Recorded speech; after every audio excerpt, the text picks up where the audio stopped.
we got to crack these beers, bro. All right. Looking forward to sharing a couple adult beverages and having a great conversation about multifamily investing. All right. So let's crack these Modelos and get started. Cheers. What do you want to know? How to make money? That's what we do. So first thing I want to know is, obviously there's a lot of different places you can invest, right? There's a lot of different options, there's a lot of different vehicles. So why don't we start at the top with why multifamily? Multifamily is a great asset. Everybody's going to need apartments down the road. Everybody needs a place to live. If you land in that B and C class, which we do, then that's, if a market correction hits, they're going to go from A's down to B's. That's where you want to be, is in that B and C sweet spot. It's just a great investment.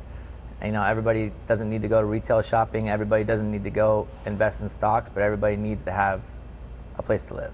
And that's why multifamily is a great investment. What is it about multifamily that makes it such a great investment? I think the advantages of multifamily over a single family, for example, is that single family is, you get an AC break 1 month, there goes, 3 months worth of profit on a middle class single family.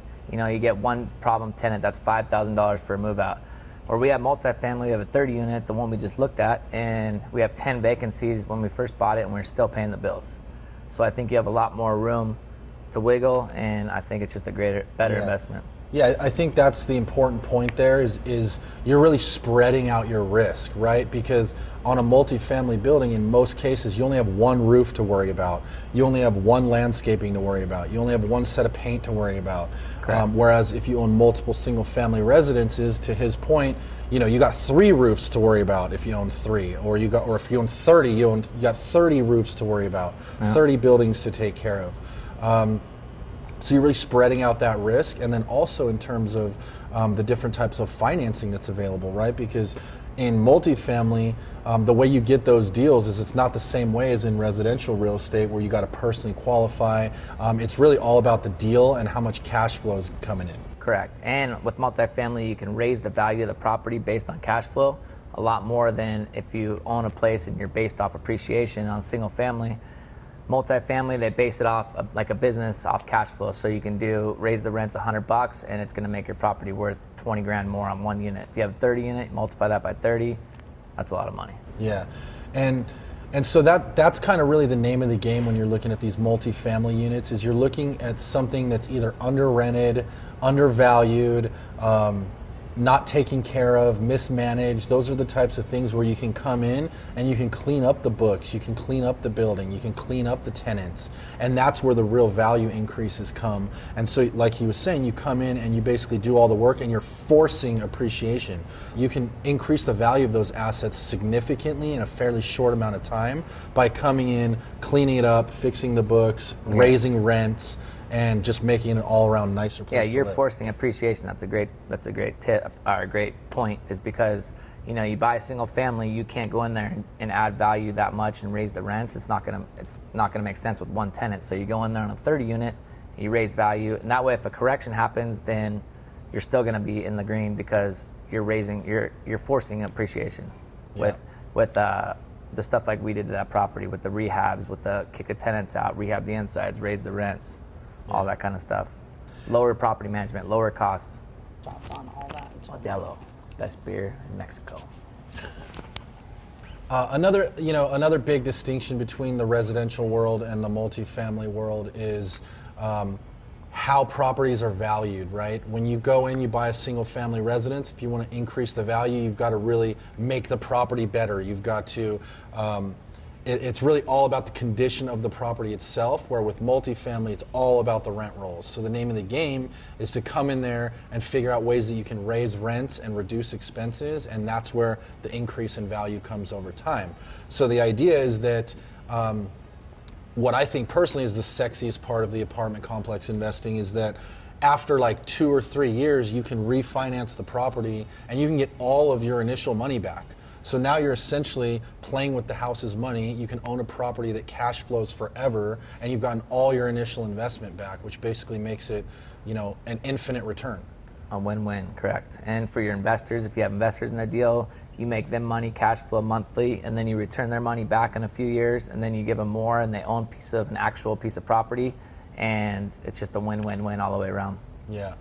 So why don't we take a quick step back here, because I know that a lot of people are thinking, man, a 30-unit building, or oh man, even a 10-unit building, I could never do that. They can't really wrap their head around it.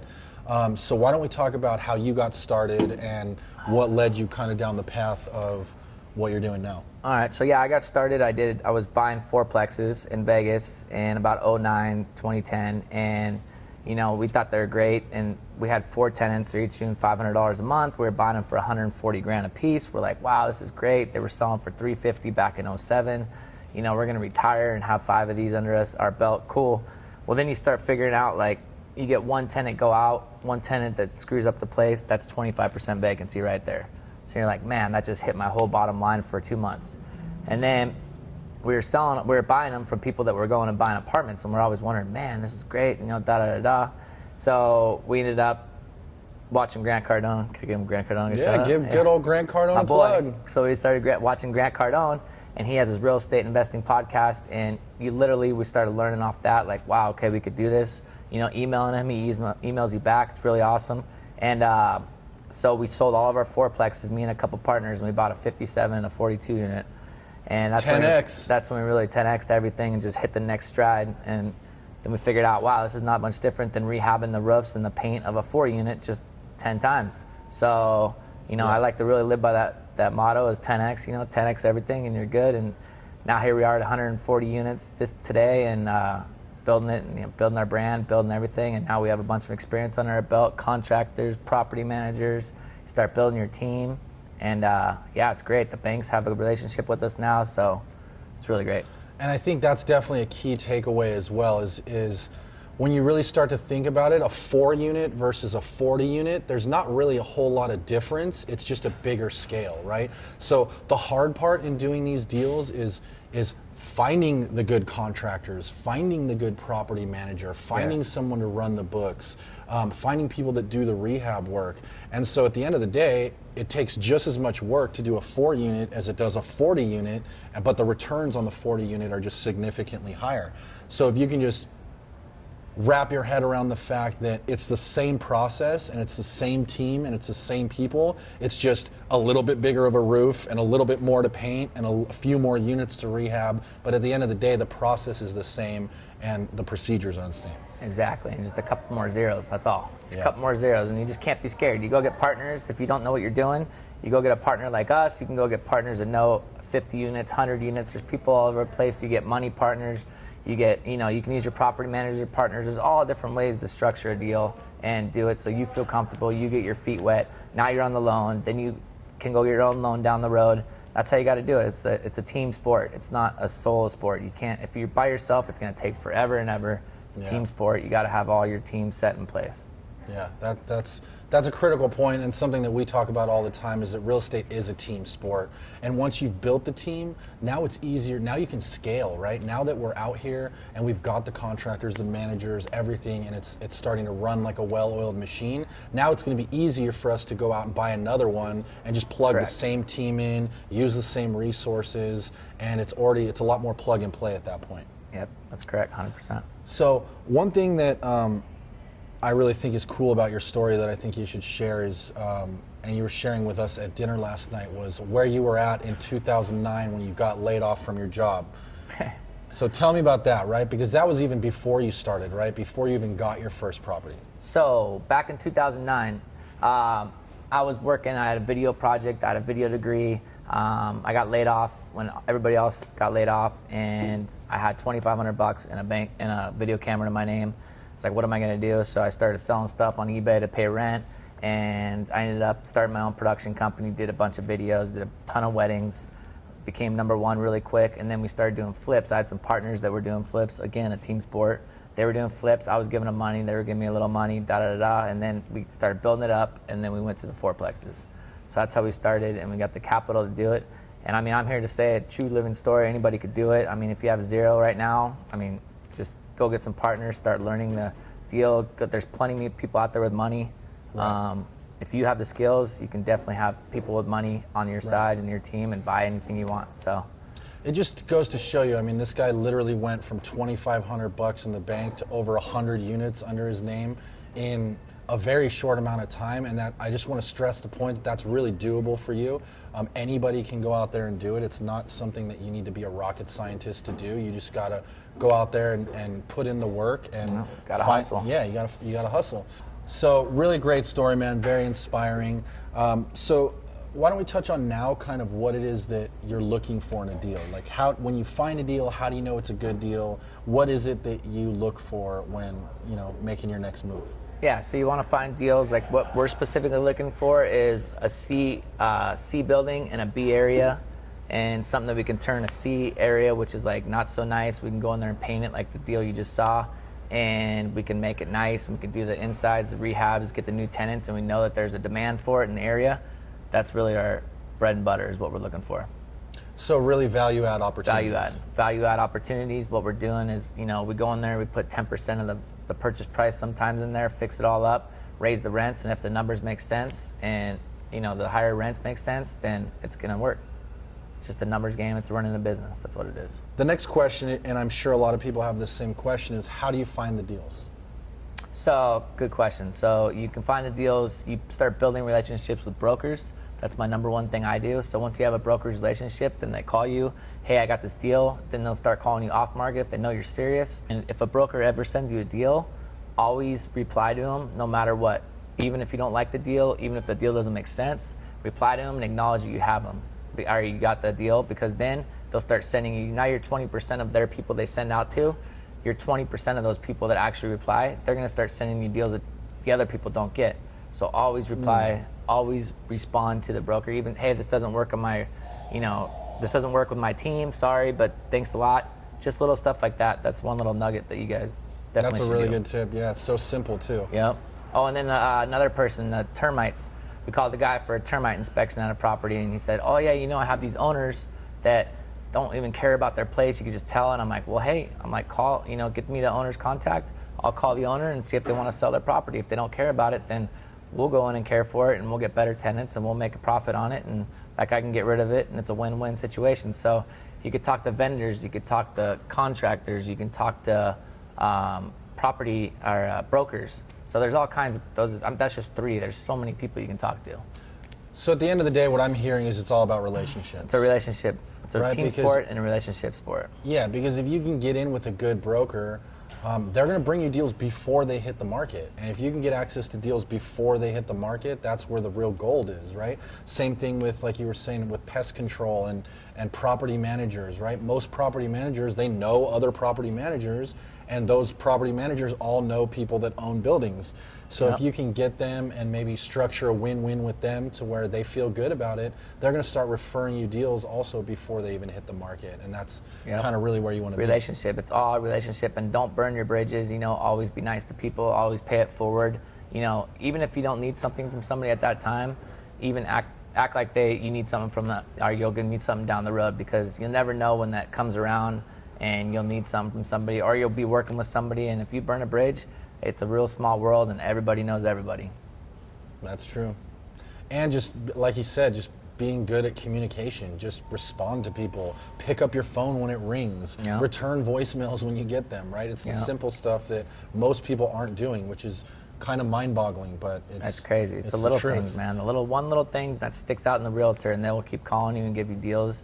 You'll make $1 million off them, boom, just from making those calls. Yep. All about those relationships. Once you've found the deal, what's kind of like how you structure it? How do you structure the deal, or how do you make a typical purchase happen? So when you're looking for deals, there's a lot of ways to structure it. You can structure, it's a value add deal where you come in there, you buy it for $1 million, you spend it for, you put however much money in there to do it. Is it going to make sense? Is it going to be worth X when the rents are higher and it's rehabbed?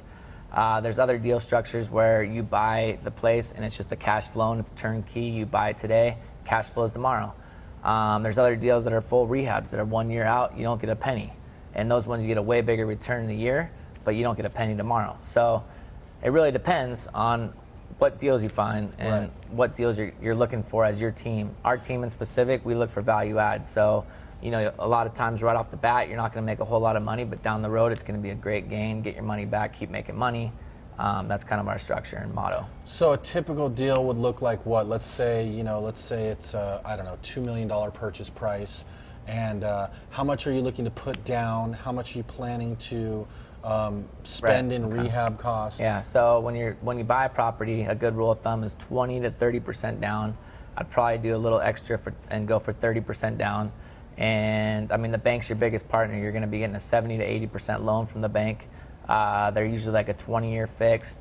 A 20-year amortization with a 5-year fixed, 7-year fixed, 10-year fixed.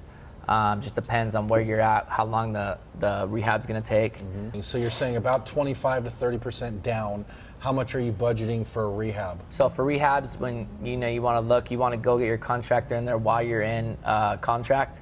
Get your contractor in, and before you close a deal, and have him give you a bid on what's going to need to be done. That'll give you a good idea. Is okay. I need X amount. I need 80 grand. I need 100 grand to make this rehab done, so I can get those rents where I want them to get, and make sure I can make money and profit at the end of the day. Yep. Yep. And one key tip on that too is when you are walking through with the contractor, make sure that you're getting an itemized line by line bid, because a lot of times what contractors will do is they'll just give you the total bid number, and there'll be certain things in there that are like really good deals, and there'll be certain things in there where they're just trying to rake you over the coals and make their money. So if you can get the line by line bid, then you can get 2 or 3 bids, and you can kind of put the work to wherever you get the best price, or wherever you get the best deal, or whatever you get the best terms. Right, that's correct, yeah. The contractors out there to make money too, so if you find a crooked one, which there's plenty of them out there, you gotta watch out. And if you don't know what you're doing, and you don't get multiple bids, you'll never know the difference. So always get multiple bids on everything. 2 to 3 bids, regardless if it's to redo a floor or whatever in a unit. Yeah. And the key is line by line, right? Don't say, oh, I want to rehab unit 101. Give me a total cost for that. You want to know how much is it for the cabinets, how much for the paint, how much for the flooring, how much for the windows, how much for the AC, whatever it is, you want it line by line, and then you can go in and dissect it and say, okay, I'm using contractor A for X, Y, and Z, and I'm using contractor B for A, B, and C. Correct, yep. That's how you squeeze the most juice. Yeah, and we have talked to people that have paid way too much, and it hurts your bottom line.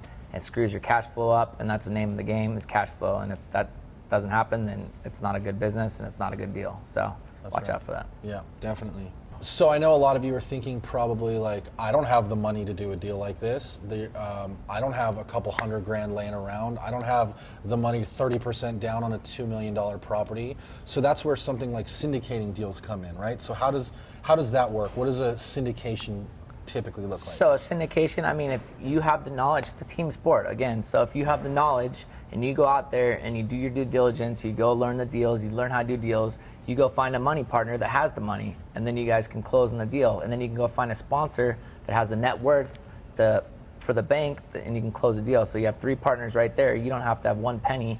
You would make a percentage running the deal.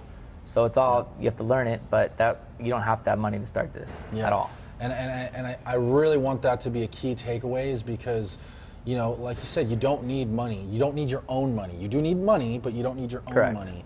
By partnering with the right people and creating win-win relationships, you can insert yourself into these deals that are much bigger than you'd be able to do on your own without actually having to put your own capital on the line. Yep. Go to seminars. Read a bunch. There's tons of books out there on multifamily. There's tons of seminars, podcasts. You can learn the ropes. There's a lot of people with money out there that want to invest money and make money, and they want somebody like you to know how to do it, and you don't have to have money at that point. Knowledge is power.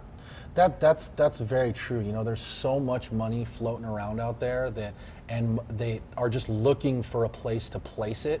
And so if you can show them somewhere where they can place their money that's secured by real estate and has a nice return, you'll be able to raise money pretty easily, a lot easier than you probably think. Correct. 100%. Once you bring on investors, obviously that comes with an added layer of responsibility. So how do you make sure that your investors are protected in the deal? So when an investor comes in the deal, you have a whole webinar for them that shows them the exact layout, the deal, the location. They can go to the deal with you. They can check out the deal. You explain what you're going on. You explain your experience. You show them the numbers. You show them the projections. You show them what's going on, the loan, all that. And then you're basically just a partner on the deal, and you guys go in together, and that makes some money together, cash flow. And then when you're ready to go play with the big boys, 10x. So if you're interested in the deal, then there's multiple ways to go about it. You can come talk to us. You can come talk to other syndicators, other investors. Go ask some people how they do it. Go, shadow some people. Go listen to podcasts. We have deals. They have deals. Whatever you guys want. You come talk to us. We'll give you advice, whatever we can, help you out. That's the name of the game. Just help everybody out. Very cool. Now that you've done a lot of these deals, what's like one thing that you wish you knew when you started? One thing I wish I knew when I started was go bigger, faster, because it's a lot easier when you go bigger. You have a lot more room if you have a couple tenants move out, and it's easier. It's easier when you go bigger. And I wish I would have took all those fourplexes and exchanged them up way earlier, but it is what it is. Learned my lessons on those ones, and they were good, and everything was good from there on out. So go big or go home. Go big, 10x. I love it. Well, very cool. I hope that you got a lot of valuable information out of this interview. Obviously, we're really excited about these kind of investments. We'd love for you to join in. If you're interested in a future deal that we have going on, just reach out. We'd love to kind of show you what we got going on, future deals that we have coming up. And we'd love to have you get involved with us. So if you're interested, contact me, contact Kevin. We look forward to talking to you on the next one. And now you're in the know.